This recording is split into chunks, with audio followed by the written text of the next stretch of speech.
walang bench dapat. Yun yung ideal. Ayun yung idea. Dapat wala kang mabe-bench. Mm-mm. Kasi once na meron kang na-bench, ibig sabihin na, siya either yung walang pumapasok na new project.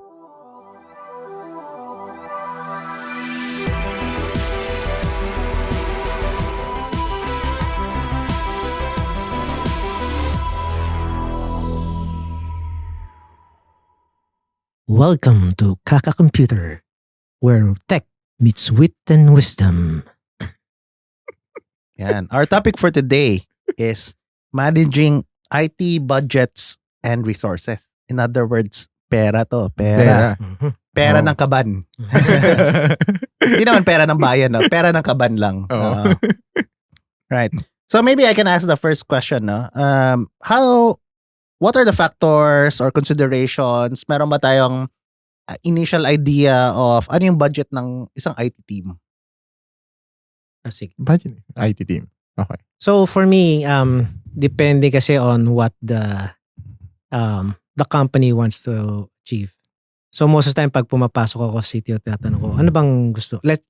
Especially kapag early stage, let's say bubuo yung palang team. Ano ba yung gusto natin ma-achieve? Ito yung short term, ito long term. Ito yung budget. Ganoon ako. Kaya ba? Tapos ako nabala doon, itong budget no, kaya kong mag-hire na ganito karaming tao, yung position, ganitong seniority, etc. Nasa utak ko na yan. Pero sabihin ko, ito yung budget. Kaya ba? Ganyan. Pag hindi, sige. How about ganito? Kaya? So I'm gauging the appetite din in order for me to execute yung sa vision ng company.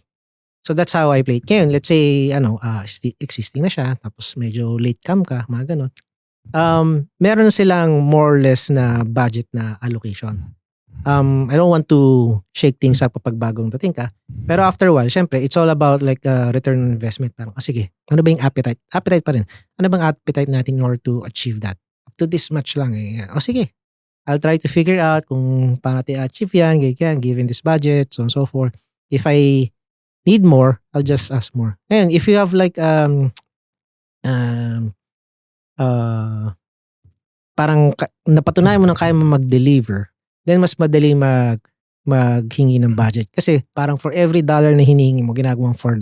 May ROI. May ROI na. Parang consistent to Sige nga, bigyan kita ng bigyan pa kita. Then gagawa ka lang team, tapos paproduce ka, gagawa ka ng team, paproduce ka. Assuming, meron ka ng track record nga na gano'n. Yeah. I think it makes sense. Iba siya kasi software dev company kami. Then, mainly mga organization din talaga yung client namin. So, nakadepende rin kami doon sa budget nung client. So, normally yan, we try to ask ano ba yung requirements, ano yung timeline nyo for this project, ano ba yung goals nyo for this project. Then, we'll try to come up with a cost estimate na from the labor cost, like ano yung mga tao na kailangan mo. Kailangan mo ng front-end, back-end developer. Then, on top of that, we'll add din yung mga, what we call like, mga mobilization costs, like software subscription, like, are we going to use GitLab ba? Subscribe ba tayo sa GitHub Copilot? Kailangan ba natin ng, let's say, Jira for project management? So, that also, then konting buffer, then it adds up dun sa, para magiging budget nung project. And normally, the project would last for 6 months to 1 year. Then, yun na rin yung parang pinipresent ng client namin sa mga budgeting planning nila. Yeah, right. How about you? And in terms of budgeting, no, as you mentioned, it really depends on the nature of the company itself. No? If, as you mentioned, kung startup yan, a lot of the startups, or at least tech startups that I know of, are very tech heavy in the beginning. Correct. Right? So, your initial goal is to build a platform, right? Build a platform, and that is costly to some extent. Right? Lalo na kung wala kang AWS credits, or wala kang cloud credits, mahal yun, no? Mahal yun.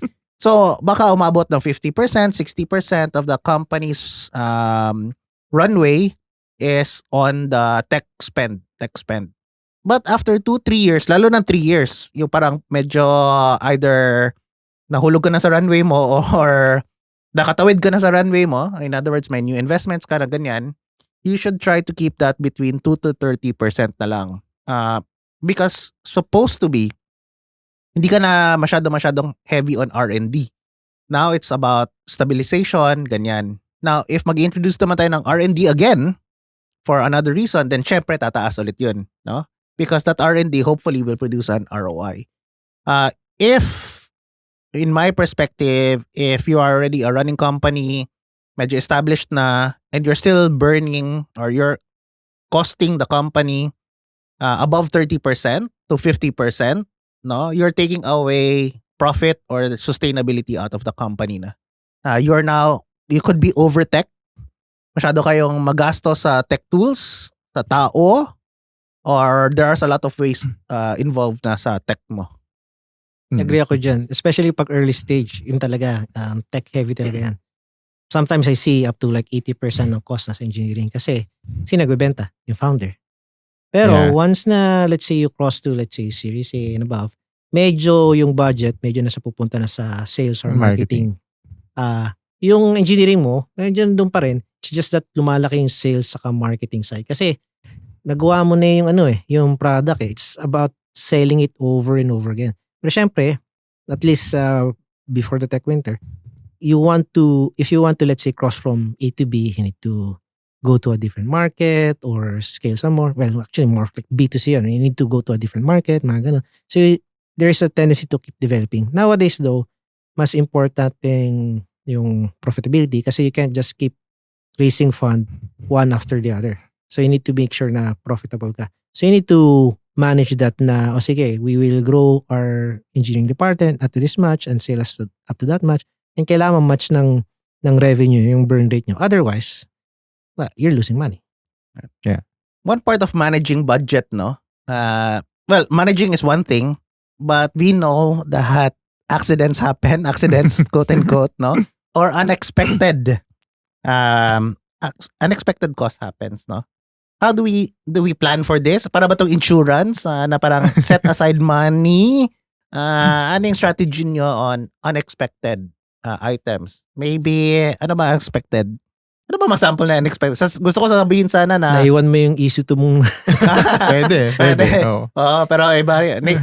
Pwedeng ganun. Pero I think there might be times talaga na there are beyond that, no? Correct. Yeah. Yung hindi mistake. Mistake siya, pero... Yeah, unexpected niya. Unexpected lang, oo. Yeah.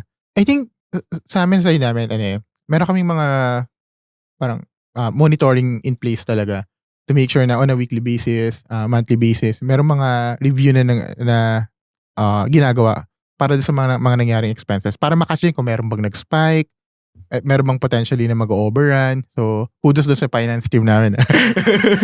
Magaling mag-implement ng mga review process. And I think yung pinaka-common na parang lang sa at least sa nature ng business namin kasi nga we build a lot of projects from scratch then based sa client yung mga requirements is sumosobra sa timeline.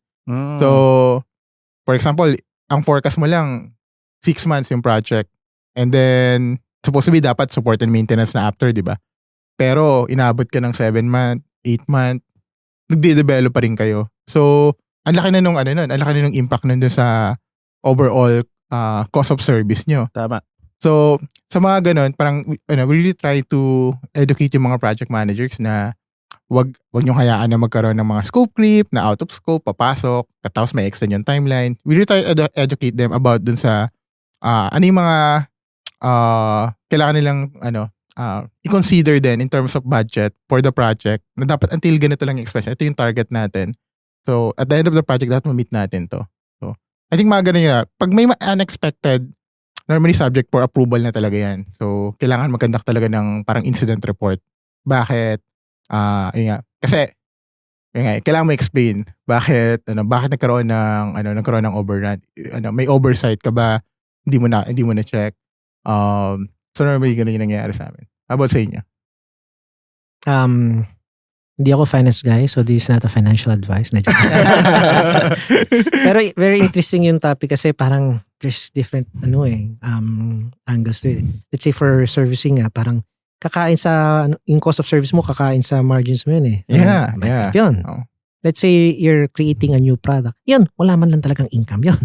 Oo. So kapag yun na-delay, parang medyo hassle talaga yun. Parang gano'n. So you really need to, you need to mitigate the risk talaga and I don't know, deliver as as small as possible or verify as early as possible para mitigate mo yun. Pero that's more investment kasi. So, mahirap ilagay sa P&L yun eh. Pero let's say you have a running product na ganyan. Tapos let's say may bug ka na introduce. Tapos nag-spike yung usage nyo ng cloud service nyo for whatever reason because sa bug nyo, ganyan. Then ideally, you have some leeway sa budget nyo na doon makakain yun. Otherwise, pili kayo. Pero not everybody has that leeway. So, pwede makuha mo from other aspects, mag-reallocate ka na lang. Or, yun nga, parang, sige, babawas tayo ng budget for whatever initiative nga para lang ma-afford yun. Pero gusto ko rin yung sinabi mo na kailangan kasi, may constant monitoring eh. Yeah. Kasi kapag merong ang ganong oversight, for example, kung 1 week siyang napabayaan, medyo maagapan mo pa yun. Pero kung 3 buwan mo yun, parang, ano yun? Ano yan? Wala tayong pera. Yan. So, at this point, no, I'd like to thank myself. No, just kidding.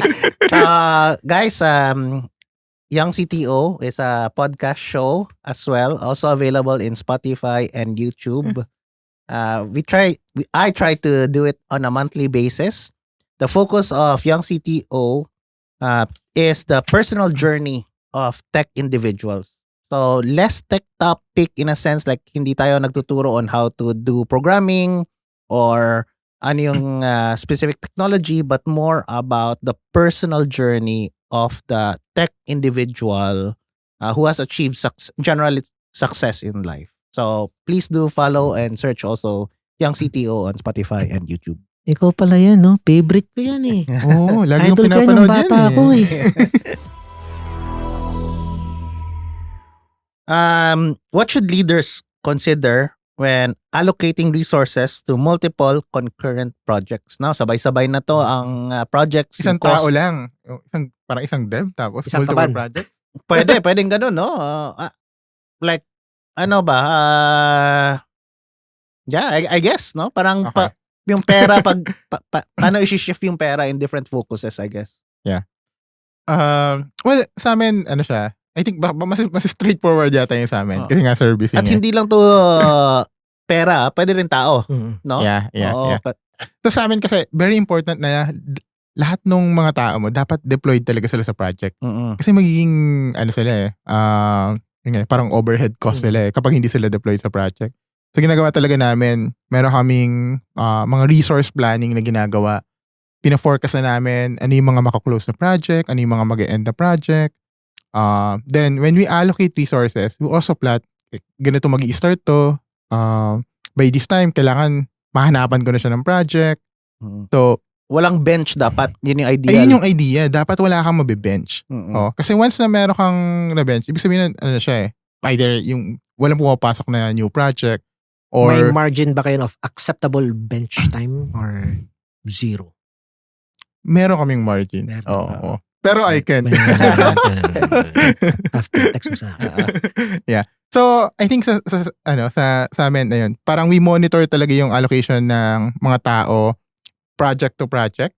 And then since sa amin, hindi kami nakishare talaga ng mga resources. Kung mag-share man kami yung mga role lang like QE, BA, PM. Pero developer kasi dedicated talaga sila sa isang project. So, mas nakaka-control namin. And as long as na yung mga project na nakalulose namin is mga long term, like at least 6 months engagement, mas madali siyang i-manage. Kasi yan, for 6 months, you'll have time to find a new project for them. And they can just focus talaga on delivering yung current project na meron sila. Paano kung specialize yung role? Parang, meron ba kayong, maybe ikaw din, meron ka bang kunwari tao, no, parang sobrang galing niya, or may sobrang specialized na skill niya at kailangan siya in 2 projects, no? Para paano i-manage yung mga ganun? Parang shared resources, paano naman yun? Kasi pag-aagawan sila, di ba? Yeah. So, sa case namin, ano siya, we also try to control at least parang maximum 3 na nga at least 2 person. Pero depende rin dun sa yung need dun sa role na yun. For example, solutions architect. Solutions architect mainly involved sa design, di ba? Then, may mainly support na lang doon sa implementation. So, afford mo yung i-deploy into multiple projects. So, pag gano'n, kailangan mo lang talaga i-monitor yung capacity and make sure mo na parang hindi nag-drop yung quality dahil dineploy mo ng multiple project. So, yeah. I think kailangan mo reset yung ano ba yung work amount needed dun sa isang project. Kayo ba? Paano nyo manage yung mga shared resource nyo? In terms of tech kasi, at least ngayon, parang nausok sa stream-aligned team yung wala nga share, di ba? Parang bubuo ka ng team, kaya nila gawin lahat. Yeah. Hindi lang pods. actually tech yon. Let's say kailangan ng sales, marketing. Kung ano kailangan ng team nun to get the job done, lalagay mo sa spot na yon. Pero every now and then, syempre, parang hindi mo maiiwasan na meron kang shared resource. So, if meron kang shared resource, let's say, meron kang 100 devs, pero 3 lang yung infra mo, 3 lang yung cloud mo. Okay. So, yun medyo mahirap maging shared resource kasi ma-overutilize yung 3 cloud infra mo. The amount of tickets coming in won't be enough, would be too much for 3 people. So, ideally, you switch it from servicing to enabling. Parang gagawa sila ng tooling or whatever para mag-self-serve. So, let's say architect, for example. O sige, imbis na i-architect ko lahat, gagawa ako ng guidelines para you can architect kasi ako lang mag-review. Parang hindi na natin tatanungin kung mag-SQS ba tayo, RabbitMQ of Kafka. Lagi tayong MQ, for example. Hindi natin tatanungin kung mag-synchronous ba tayo o synchronous. Lagi tayong synchronous. Hindi mo natatanungin kung Python pa tayo, mag-type. Lagi tayong whatever. Gagawa ka na ng guidelines para mag-adhere sila tapos review ko na lang. Pero gano'n. Ngayon, let's say, for example, kailangan talaga kumilos. Then, kailangan mo talaga ma-manage yung capacity. You need to figure out kung how many tickets are coming or work coming in, how many people can actually do the work, and you need to keep it at like say mga 80% utilization. Kailangan mo bantayan yun. Kasi more than that, mababurnout yung tao mo. And more than 100% utilization, wala na, mababurnout talaga. Sabihin mo, nag-OT yung tao mo. So Right. yun.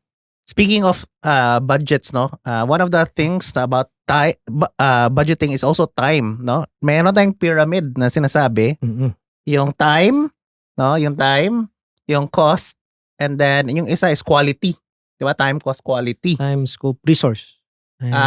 Resource is part of cost. Oh, ayun. Time, cost, quality. Time, cost, quality. Yung triangle na yun Pag nag-pull ka sa isa, baka ma-sacrifice. Kung sinacrifice mo yung cost mo, nag-hire ka ng less experience, or kulang yung tao mo, baka mag-suffer yung quality or mag-suffer yung time, di ba? Pag sinacrifice mo naman yung time mo, baka naman yung quality, right? Or magbayad ka ng expedite fee, 'di ba? So yun yung balance ng tatlo na to, no? Ano yung strategies nyo on the pull and push of these 3 pillars? Sige, ako muna. Go. Oh, sige. Yung familiar ko is yung time, scope, resource. Time, in your case, time, cost, time, cost, scope. Hindi quality, scope. Quality kasi, lagi sinasabi, sige, sacrifice natin quality to get it out there, ganyan. Pero since like 2014, yung Accelerate Book and Dora, etc., parang, na if you want to go fast, you need to ensure quality. Yeah. Parang ganun. Ngayon, there are times that you could actually sacrifice quality. Let's say, mag-release ka kasi wala ka namang customer Yeah. Mag-release ka na walang customer? Bago pa lang kayo Ano yung risk na mag-release ka? Walang gagamit ng user. Bakit? Ilan ba gumagamit ng system? Yeah. Wala namang parang. Yung mga ganun tayong mga trade-off na pwede gawin. Pero let's say medyo running na siya, mga ganyan. If you can enforce quality, mas mabilis talaga makakalabas. So let's say for example, common scenario sa mga tech companies, automated testing. Kung yung QA nyo nagma-manual testing, then iba batch job talaga yung mga testing. Kasi hindi pwedeng pagkatapos ng isang dev, i-full regression ng QA team yun. Hindi pwedeng ganun. Kasi mauubos yung oras sila sa kakaganon. Yeah. So iba-batch mo yun para meron silang enough work para mag-regression. So again, queuing theory pa rin yun parang yung sinabi ko kanina shared resource, parang ganun din yun Pero kung fully automated yan, ang bilis ng capacity ng mag-test. So pwede kang labas lang ng labas. So yun. So if you can enforce quality, if you have that engineering maturity to enforce quality, you could actually go faster. Pero you still have to control yung pyramid yan. Control at least 2 of the 3. If you only control one, which is again, a common sin sa engineering. Usually, yung kinokontrol lang natin yung sa tao. Who can do what. Walang pakialam sa scope, walang pakialam sa time, walang pakialam sa quality. Wala, asa ka, nganga ka na lang, parang ganun. So you need to control at least one more lever and then you can get your sanity back. Yeah. I think sa amin naman in terms of balancing, whenever we try to parang provide costing sa client and even yung timeline, I also look at kung ano yung complexity ng project. Like, is this a low complexity lang ba na kaya nang gawin ng junior to mid lang? So ina-assess ko rin kung ano yung resources na kailangan ko for the project para I know rin if I would still meet yung quality na hinahanap ko sa isang project. So yan, sometimes if it's a complex project, I would assign at least one senior. I would assign a technical lead. As in full team talaga, may solutions architect, technical lead.